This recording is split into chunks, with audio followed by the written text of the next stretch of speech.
Hey everyone, Michelle here. Welcome back to my channel and welcome to my September TBR video. September is, of course, Bookoplathon month. This is a readathon based on Becca's Bookopoly board from Becca and the Books. I will link her channel down below and the announcement video. Basically, you are using this Monopoly board full of prompts to pick your books this month. Quite simple. Becca explains it a lot better in her video, so again, please go watch the announcement video. I'll be honest, I normally in September, I struggle with the full-on month Bookoplathon. I do the weekend Bookoplathon. It is normally in April. I will link the video down below for that if I can remember it. I do well with that one. I normally read at least 4 books out of the 8 prompts. And then September happens, which is one of my busiest months at work, and I just fail. So normally for September I do about 8 to 10 rolls, but this year I thought because I'm doing D&D, I'll use my D20. It might be nice to me because I always roll low. Spoiler alert, I didn't. Hello, and welcome to the roll to see how many rolls I'm doing for Bookoplathon. Come on, something below 10. 13. I am doing 13 rolls. Great. Yeah, I had 13 rolls to do for Bookoplathon. And that's looking at my prompts. I couldn't fit my Buzzwordathon book in there. So that's at least 14 books. Unless I got doubles. Where if in Bookoplathon, if you get a double, you have to add a roll. But before I get to my Bookoplathon rolls, I will of course tell you about my Buzzwordathon book. So for September, the prompt is to read a book with either light or dark in the title or similar words. And for that one, I've gone for one that has been on many a TBR, The Lights of Prague by Nicole Jarvis. In the quiet streets of Prague, all manner of mysterious creatures lurk in the shadows. Unbeknownst to its citizens, their only hope against the tide of predators are the dauntless lamplighters, secret elite monster hunters whose light staves off the darkness each night. Domek and Miska leads a life teeming with fraught encounters with the worst kind of evil. Pijabis, bloodthirsty and soulless vampiric creatures. Despite this, Domek finds solace in his moments spent in the company of his friend, the clever and beautiful Lady Aura Fisherova, a widow with secrets of her own. When Domek finds himself stalked by the spirit of the White Lady, a ghost who haunts the baroque halls of Prague Castle, he stumbles across the sentient essence of a will-o'-the-wisp, captured in a mysterious container. Now, as its bearer, Domek wields its power, but the wisp, known for leading travellers to their deaths, will not be so easily controlled. After discovering a conspiracy amongst Pijabis that could see them unleash terror on the daylight world, Domek finds himself in a race against those who aim to twist alchemical science for their own dangerous gain. So now that is my buzzword book out of the way, let's get on to my rolls. This is roll number 1. Roll number 1, please be nice. 8, yay! 1, 2, 3, 4, 5, 6, 7, 8. Pattern or text. So for roll number 1, I got pattern or text on the cover, and for this one I have picked Daughters of Sparta by Claire Haywood. The story of Troy has been told 1,000 times or more, but not from their side. As princesses of Sparta, Clytemnestra and Helen have known nothing but luxury and plenty. With their high birth and unrivaled beauty, they are the envy of all of Greece. Such privilege comes at a high price though, and their destinies are not theirs to command. While still only girls, they are separated and married off to legendary kings, Agamemnon and Menelaus, never to meet again. Their duty is now to give birth to the heir society demands, and be the meek, submissive queens their men expect. But when the weight of their husband's neglect, cruelty and ambition becomes too heavy to bear, They must push against the constraints of their sex to carve new lives for themselves, and in doing so, make waves that will ripple throughout the next 3,000 years. Now on to rule number 2. Rule number 2. 9. 1, 2, 3, 4, 5, 6, 7, 8, 9. Community shelf, and that pick is Ada pick. Rule number 2 was an Ada pick, and Ada has picked a book that is her absolute favourite, or one of her absolute favourites, and one that she actually gifted me, which is The Shadow of the Wind by Carlos Ruiz Zafón, I think I pronounced that correct. Hidden in the heart of the old city of Barcelona is a cemetery of forgotten books, a labyrinth library of obscure and forgotten titles. To this library, a man brings his 10-year-old son, Daniel, one cold morning in 1945. Daniel is allowed to choose one book, and from the dusty shelves pulls The Shadow of the Wind by Julian Carax. But as Daniel grows up, several people seem inordinately interested in his find. What begins as a case of literary curiosity turns into a race to find out the truth behind the life and death of Julian Carax and save those he left behind. Now on to rule number 3. Rule number 3. 6. 1, 2, 3, 4, 5, 6. And that is letter, which is a random letter. So for rule number 3, I got random letter generator. Here's a letter.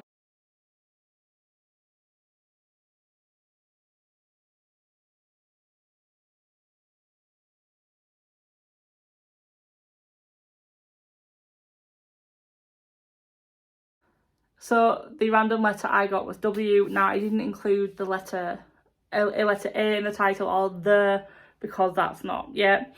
So I have picked the only one with a W, The Witch Haven by Sasha Payton Smith.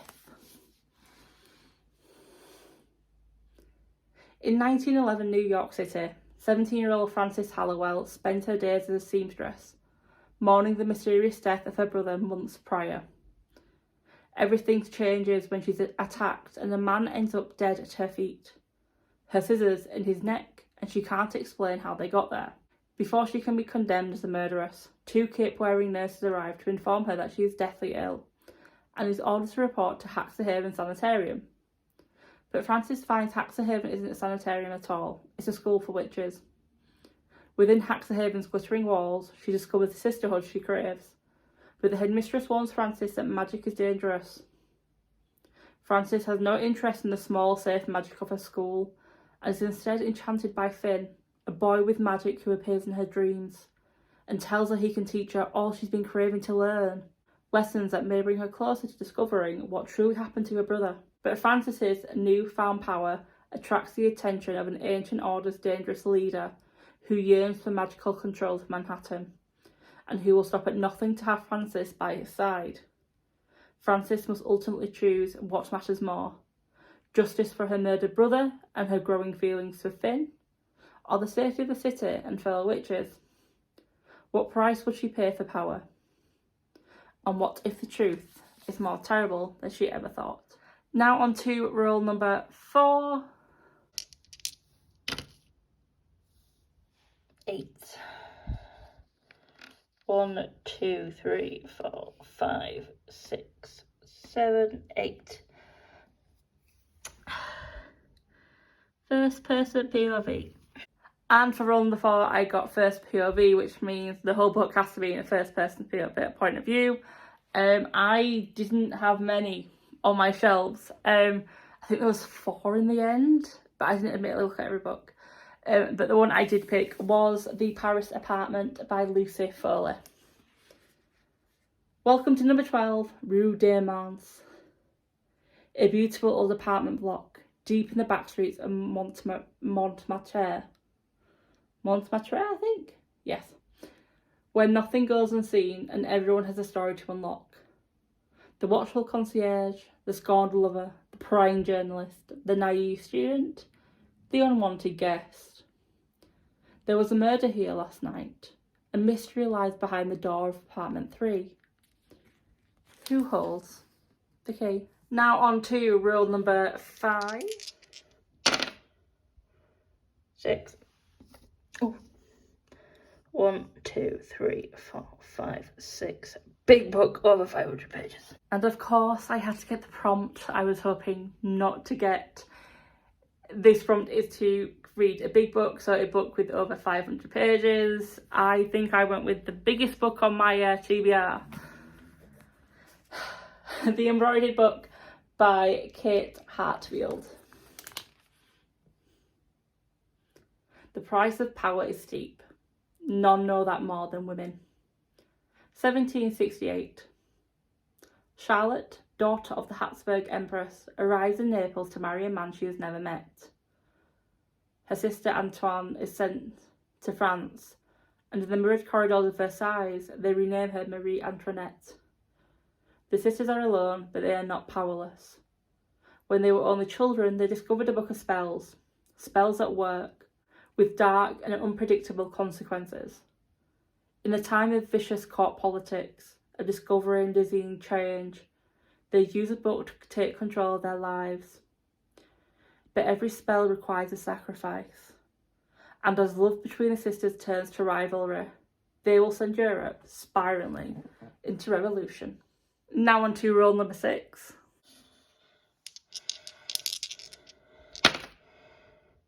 Six. 1, 2, 3, 4, 5, 6. Small book. And of course, if I have to have a big book, I have to have a small book, and that is to read a book under 300 pages, and I have gone for The Manningtree Witches by A.K. Blakemore.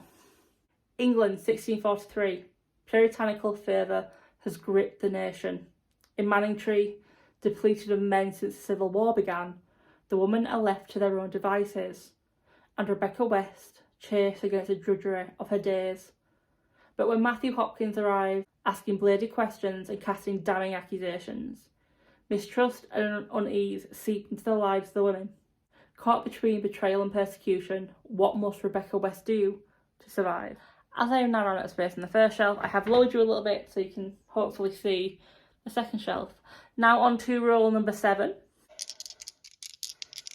Rule number 7. 11.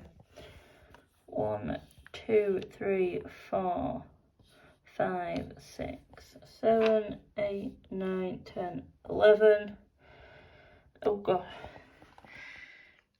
Published or set since the year 2020. Rule number 7 is to read a book that is either published or set in 2020, and again this was a hard one for me because I don't really carry a lot of older published books, but I did end up with Not a Happy Family by Shari LaPena. In this family, everyone is keeping secrets, even the dead. In the quiet, wealthy enclave of Brecon Hill, an older couple is brutally murdered hours after a tense Easter dinner with their 3 adult children, who are of course devastated. Or are they? Each stands to inherit millions. They were never a happy family, thanks to their vindictive father and neglectful mother. But perhaps one of them is more disturbed than anyone knew. Did someone snap after that dreadful evening? Or did another person appear later that night with the worst of intentions? That must be what happened. After all, if one of the family were capable of something as gruesome as this, you'd know, wouldn't you? Now on to rule number 8. Again, I apologise for the crap camera work. My stand didn't work like I thought it would. Rule number 8. My first double. 8. 1, 2, 3, 4, 5, 6, 7, 8. Chance.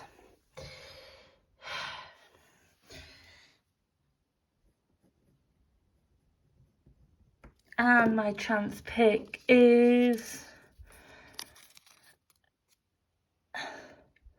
oh, Electra. There had to be a double somewhere, which now means I have to do 14 rolls.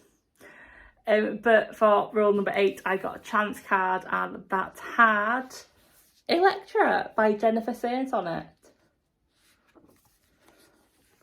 Ooh.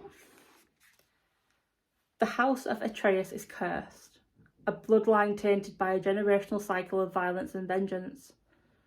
This is a story of 3 women, their fates inextricably tied to this curse and the fickle nature of men and gods. Clytemnestra, the sister of Helen, wife of Agamemnon, her hopes of averting the curse are dashed when her sister is taken to Troy by the feckless Paris. Her husband raises a great army against them and determines to win, whatever the cost. Cassandra, princess of Troy and cursed by Apollo to see the future but never to be believed when she speaks of it. She is powerless in her knowledge that the city will fall. Electra, the youngest daughter of Clytemnestra and Agamemnon. Electra is horrified by the bloodletting of her kin, but can she escape the curse, or is her own destiny also bound by violence? And here is roll number 9. Right, on to roll number 9. 7. Ooh. 1, 2, 3, 4, 5, 6, 7. 1, 2, 3, 4, 5, 6, 7. Features a death. Awesome. Rule number 9 is to read a book featuring a death, and for this one I went with The Appeal by Janice Hallett. There is a mystery to solve in the small town of Lockwood. It starts with the arrival of 2 secretive newcomers and ends with a tragic death. Roderick Tanner QC has assigned law student Charlotte and Femi to the case. Someone has already been sent to prison for murder, but he suspects that they are innocent and that far deeper secrets are yet to be revealed. Throughout the Amateur Dramatic Society's disastrous staging of All My Sons and the shady charity appeal for a little girl's medical treatment, the murderer hid in plain sight. Will Charlotte and Femi solve the case? Will you? And now on to roll number 10. Roll number 10. 11. 1, 2, 3, 4, 5, 6, 7, 8, 9, 10, 11. Randomize your TBR. So the prompt for roll number 10 is to randomize your TBR. So for this one, I counted how many books I had on my unread shelves. I went to a random number generator. Here is the clip. Editing Michelle here. I've edited this over many days. The random number generator, yeah, my screen recording cuts out just after I pick my number before I go into my Goodreads to select the number on the book. So I apologise. And here is Past Me with the book. So I got 54 if I remember correctly. If not, put it here.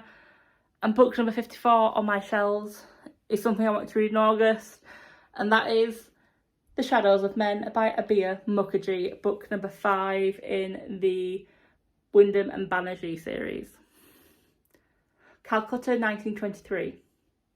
When a Hindu theologian is found murdered in his home, the city is on the brink of an all-out religious war. Can officers of the Imperial Police Force, Captain Sam Wyndham and Sergeant Surendranath Banerjee, track down those responsible in time to stop a bloodbath? Beginning in atmospheric Calcutta and taking the detectives all the way to bustling Bombay, this 5th instalment in the Wyndham and Banerjee series begs the question, will this be the case that finally drives them apart? Now on to roll number 11. Hot. 7. 1, 2, 3, 4, 5, 6, 7. Chance, please be nice tonight. Please be nice. Woo.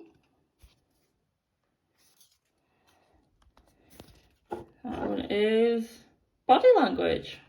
So for roll number 11, I got Chance, and that was to read Body Language. So before I started filming, I got all the books off my shelves and realised that I unhauled Body Language, but forgot to take it off my Goodreads account, which is why it was on the Chancellor list. So I went and I just picked the next card off of chance, and that book was The Betrayals by Bridget Collins. Two young men, Leo and Carfax, close friends and fierce rivals. A family ripped apart by madness and tragedy. One woman, her life built upon a lie with a mysterious connection to them all. Will the truth be revealed? And now on to rule number 12. Rule number 12. 6. 1, 2, 3, 4, 5, 6. Published or set between 2000 and 2019. So for rule number 12, I got a book published or set in between the years 2000 and 2019. Again, a hard one for me to do because a lot of mine are from 2021 or 2022, but I did find one that I had hoped to read for a vlog, but I had moved so I couldn't do the vlog, and that one was Last Request by Liz Mystery. Liz is a Bradford author, so I was going to do a Bradford vlog. If I do that, if I still want to, this will no longer be in it. Hopefully. When human remains are discovered under Bradford's derelict Odeon car park, DS Nikita Parek and her team are immediately called to the scene. Distracted by keeping her young nephew out of trouble, Nikki is relieved when the investigation is transferred to the cold case unit, and she can finally focus on her family. But after the identity of the victim is revealed, she's soon drawn back into the case. The dead man is a direct link to her painful past. As the body count begins to rise, and Nikki must do everything she can to stop the killer in their tracks before anyone else gets hurt, even if it means digging up secrets she had long kept hidden. Now on to what should have been my last roll, roll number 13. And what should have been our last roll, but I got a double. 3, nice and low. 1, 2, 3. Favourite trope. Ooh, I don't know what to do for that one. So, for rule number 13, I got to read a book with your favourite trope. I don't have many favourite tropes, but one of mine is enemies to lovers. So I had quite a few on my bookshelves for that, but there was one that stood out because I want to just get it read. Because it's a book. So, a book I should say. For that, it is The Wolf and the Woodsman by Ava Reid. In her forest-veiled pagan village, Avike is the only woman without power, treated like an outcast due to her corrupted bloodline. So when soldiers arrive from the Holy Order of Woodsmen to claim a girl for the king's blood sacrifice, Avike is betrayed by her fellow villagers and surrendered. When monsters attack the Woodsmen and their captive en route to the capital, they slaughter everyone but Avike and the cold, one-eyed captain. But she soon learns he's no ordinary woodsman. He's Gaspar Baronet, the disgraced prince, whose cruelly zealous brother plans to seize the throne and instigate a reign of religious persecution and ethnic cleansing. With no one else to rely on, Avike and the captain form a tenuous pact to stop his brother. As their mission takes them from the bitter northern tundra to the smog-choked capital, their mutual loathing slowly turns to affection. But trust can easily be betrayed, and as Avike reconnects with her strange father and discovers her own hidden magic, she and Gaspar must decide where their loyalties really lie. And now on to my final roll, roll number 14. And on to my 14th and hopefully final roll. Yes! 10. 1, 2, 3, 4, 5, 6, 7, 8, 9, 10. Features a romance. Woohoo! For 14, I got to read a book that features a romance. I actually have a romance on my shelf, so I picked that book obviously, which is Book Lovers by Emily Henry. Nora is a cutthroat literary agent at the top of her game. Her whole life is books. Charlie is an editor with a gift for creating bestsellers, and he's Nora's work nemesis. Nora has been through enough breakups to know that she's the one men date before finding their happily ever after. To prevent another dating dud, Nora's sister persuades her to swap her city desk for a month's holiday in Sunshine Falls. It's a small town straight out of a romance novel. But instead of meeting sexy lumberjacks, handsome doctors, or cute bartenders, Nora keeps bumping into Charlie. She's no heroine, he's no hero. So can they take a page out of an entirely different book?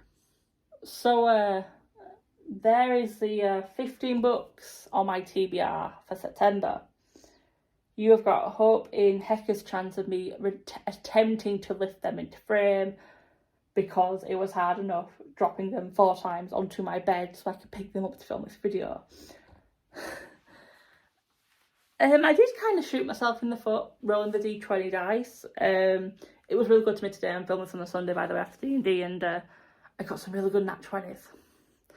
Thank God I didn't get it for this video. But yeah, there's my books. I am nowhere am I reading 15 books. No way am I reading 15 books in September. It's the busiest month I have at work. Some of them are chonkers, and some of them look small, but I know will take me a while to get through. So if I manage to get through half, which I will say is 8, I will be a happy bunny. If I get anywhere near 10, I'm astounded. If I get between 10 and 15 read, can someone bring my work and check that I've actually done work and I've not called in sick for the full month? But there's the books. Are any of you doing Bookoplathon? Please let me know, and please just send me your TBRs. I love watching Bookoplathon TBR videos. Have you read any of the 15 books that I have on my TBR? Have you got any thoughts on them that you think, Michelle, you need to know this before you go into it? Because you've either picked the wrong prompt, well, you picked the wrong book for the prompt, or we know what's on your shelves. There are others that would be even better. Please let me know please let me know if there's any that I can swap out that might be easy to read, please. Or if there's any that you think I can double up on, because I'm obviously missing, which I could think of straight away. Let me know, because I think I might do some double ups just to make sure I hit some more prompts. But yeah, if you like this video, please leave a like. If you are new to my channel, hi, my name is Michelle. I read a variety of genres and my life is a chaotic mess. If you have liked what you've watched, please subscribe. I have a little personal goal to reach 50 subscribers by the end of the year. If you don't want to, not a problem. I understand not everyone wants to subscribe. You just want to see what's random on the For You page. But yeah, until the next video, bye.